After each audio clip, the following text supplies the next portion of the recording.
என்ன மாதிரியான முடிவுகளை தொண்டர்களும் நிர்வாகிகளும் எதிர்பார்க்கலாம் சார்? ஏன்னா பெரும்பான்மை அமைப்பதற்கான அப்போதிலிருந்தே தாவேகா அவங்களுடைய நிலைப்பாட்டில் கரெக்டாக இருக்காங்க. குறிப்பாக ஆட்சியிலையும் உங்களுக்கு பங்கு தரதா அப்போ பேச்சுவார்த்தையிலுமே சொல்லிட்டு இருந்தாங்க. இப்போ வெளிப்படையாகவும் இருக்கு.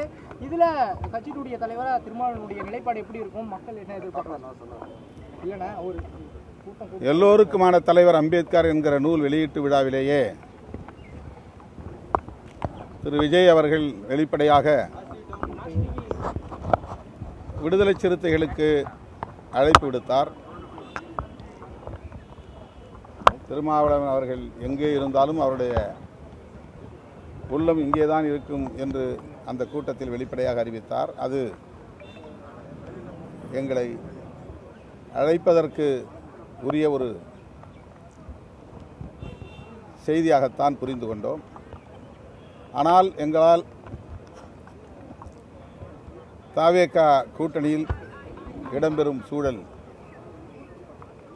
உருவாகவில்லை. நாங்கள் தொடர்ந்து திராவிட முன்னேற்றக் கழகத்தின் தலைமையிலான கூட்டணியில் தான் பயணித்தோம்.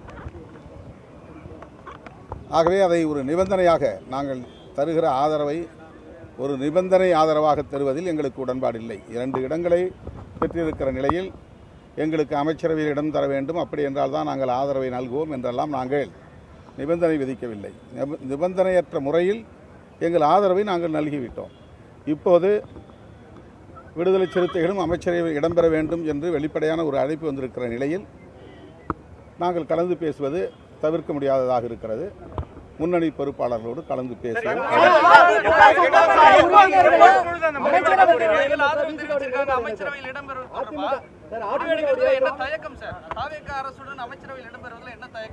இப்பதான் திரும்ப திரும்ப அதுதான் விளக்கம் சொன்னேன்.